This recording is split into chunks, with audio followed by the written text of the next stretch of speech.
द्वापर युग का समय था। पृथ्वी पर अधर्म और अन्याय का बोझ असहनीय हो गया था।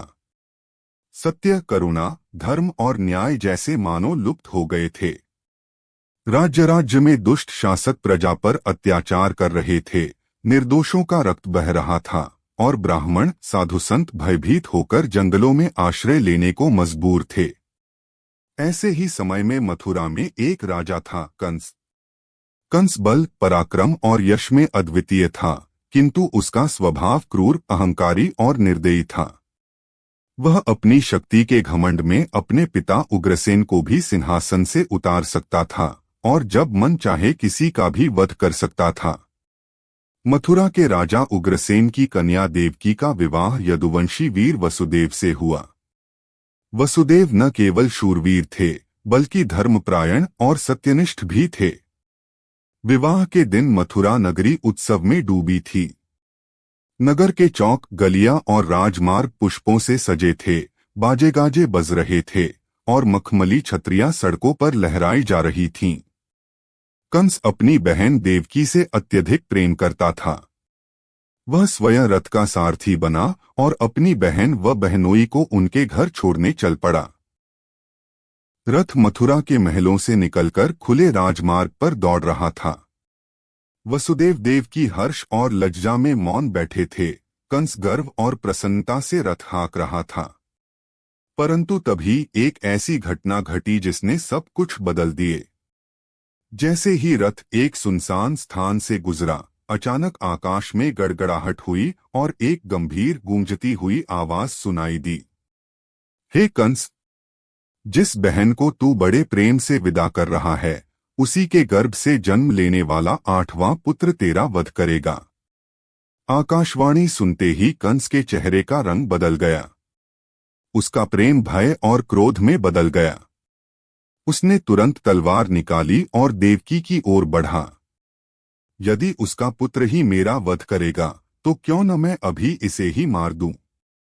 वसुदेव तत्काल आगे बढ़े और कंस के हाथ थाम लिए। हे राजन, अपनी बहन का वध कर तुम अपने कुल को कलंकित मत करो। मैं वचन देता हूँ, देवकी के गर्भ से जो भी संतान होगी, मैं स्वयं तुम्हें सौंप दूंगा। कंस ठिठक गया। वसुदेव के वचन की दृढ़ता और धर्म की महिमा का उसे ज्ञान था। उसने देवकी का वध तो टाल दिया, परंतु अपने भय को शांत करने के लिए दोनों को मथुरा लौटाकर कारागार में डाल दिया। महल के भीतर एक अंधेरा, गहरा और अभेद्य कारागार था। चारों ओर लोहे के जंग लगे मोटे द्वार, ऊपर लोहे की सलाखें और 24 घंटे पहरेदारों का पहरा। देवकी और वसुदेव को उसी में कैद कर दिया गया। लेकिन नेति ने ठान लिया था कि इसी कारागार में एक दिव्य लीला घटेगी। समय बीता। देवकी के गर्भ से पहला पुत्र हुआ। वसुदेव ने वचन निभाते हुए उसे कंस को सौंप दिया।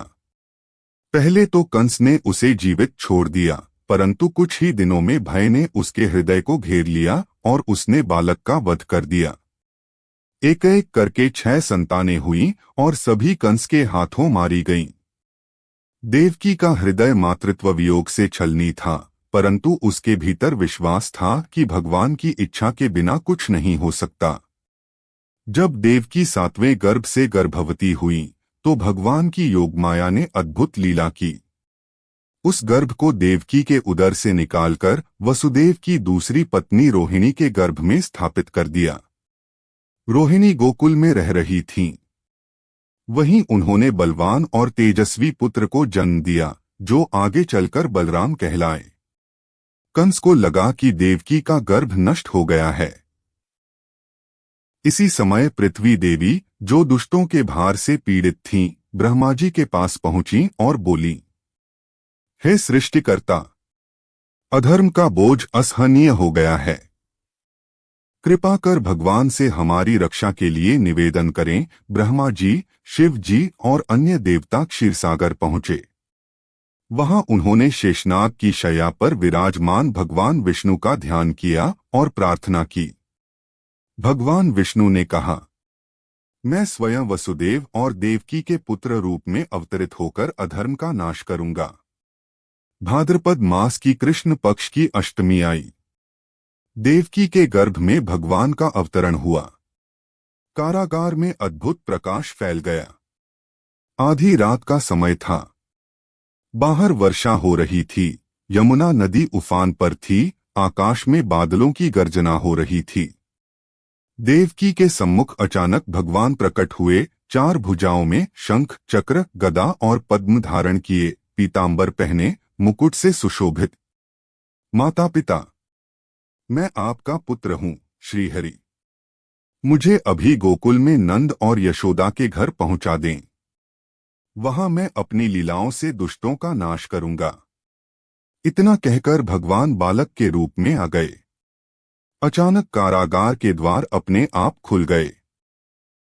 पहरेदार गहरी नींद में सो गए। बेड़ियां टूट गईं। वसुदेव ने बालक को एक टोकरी में रखा, सिर पर उठाया और वर्षाभरी अंधेरी रात में यमुना की ओर बढ़ चले।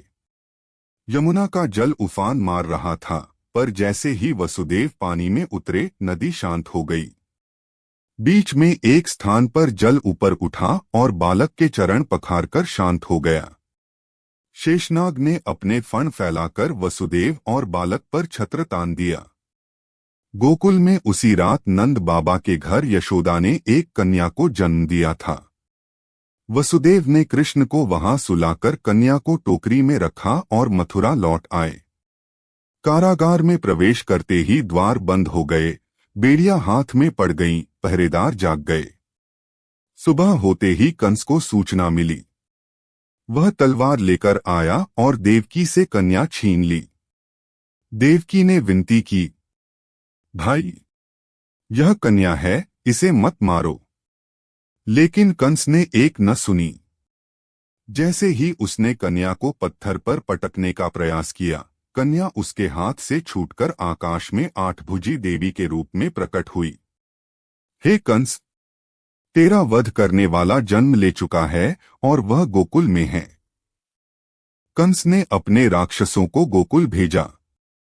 सबसे पहले राक्षसी पूतना आई। वह सुंदर स्त्री का रूप धारण कर आई और नन्हे कृष्ण को विष भरे स्तनपान कराने लगी, परंतु कृष्ण ने उसका प्राण ही चूस लिया। पूतना अपने असली विशाल राक्षसी रूप में प्रकट होकर गिर पड़ी। इसके बाद कृष्ण ने अनेक अद्भुत लीलाएं की। शिशु अवस्था में मक्खन चुराना, उलटफेर कर बर्तन गिराना, कालिय नाग का मर्दन, गोवर्धन पर्वत उठाकर इंद्र के अहंकार का नाश करना। जब कंस को यह सब पता चला, उसने कृष्ण और बलराम को मथुरा बुलाया। उसने मल्लयुद्ध का आयोजन किया, जिसमें उनका वध करने की योजना थी, परंतु कृष्ण और बलराम ने मल्लों को परास्त किया और अंत में स्वयं कंस का वध कर दिया। इस प्रकार मथुरा को उसके अत्याचार से मुक्ति मिली।